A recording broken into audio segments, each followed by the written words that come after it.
Tree of Life hija l-aħħar kollezzjoni tal-ħwejjeġ tad-disinjatur Luke Azzopardi.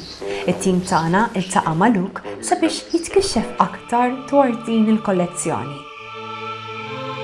Tree of Life li huwa l-isem tal-aħħar kollezzjoni ħareġ minn riċerka estensiva li kont qed nagħmel fuq tapestries medjevali, fuq il-mottivi li kienu jużaw, li kienu dejjem jirreferu għalihom fid-disin ta' dawn il-tapestries.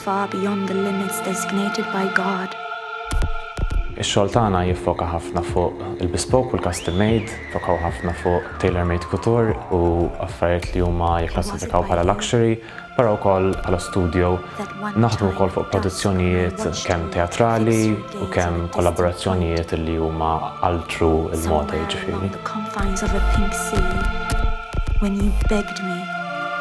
Bdejt ninteressar ruħi f'arkitettura li hija ta' żmien bejn ir-Rinaxximent u dak il-perjodu li jiġi qablu li huwa il-perjodu medjevali. Speċifikament il-kappella ta' Bir Miftuħ li tinsab fil-limiti tal-Gudja.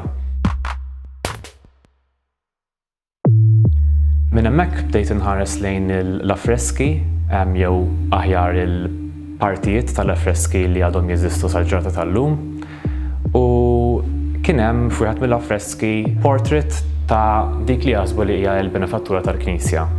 U minn hemmhekk rajt l-ilbies u użajtu bħala color palette tal-kollezzjoni nnifisha, kif ukoll l-istil tal-ilbies u l-istil tal-kostum, tista' tgħidlu x'inha interessani ħafna wkoll l-istorja tal-moda u tal-kostum, informa lill-kollezzjoni kollha kemm hi ta' Tree of Life.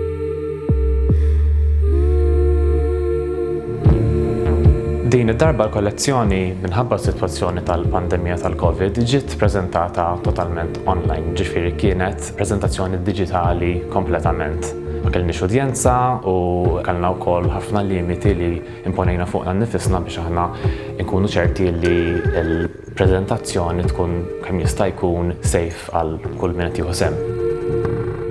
Però minn banda din ħadmet ukoll għaliex bħala studju aħna ffokati ħafna fuq kif ninformaw ruħna mill-passat u dak immexxuh għad-digital age, jiġifieri li qed nisabu fiha u l-post-humanism li aħna risqin lejh ftit.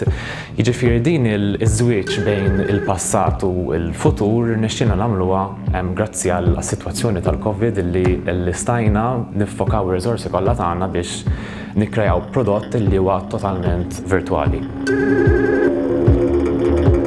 Dan ukoll sar possibbli minħabba l-fatt li ddeċidejna li nippruvaw nerġgħu nimmaġinaw x'kien hemm fil-partijiet tal-freski li m'għadhomx preżenti sal-ġurnata tal-lum.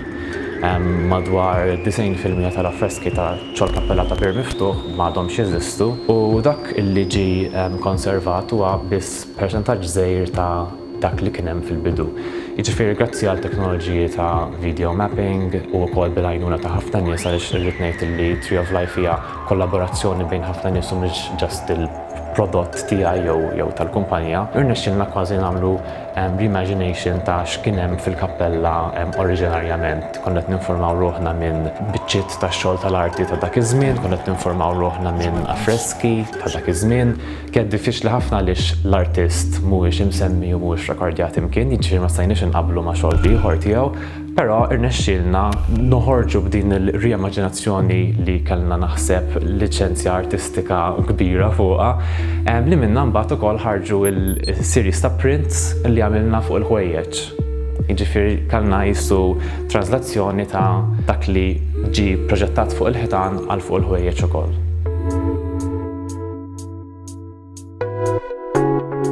Il-mir tiegħi qatt ma kien li noħolqu ditta mill-Maltin għal-Maltin biss, però ditta li tinvolvi ħafna kollaborazzjoni bejn ħafna nies u ħafna artisti kemm internazzjonali u kemm lokali.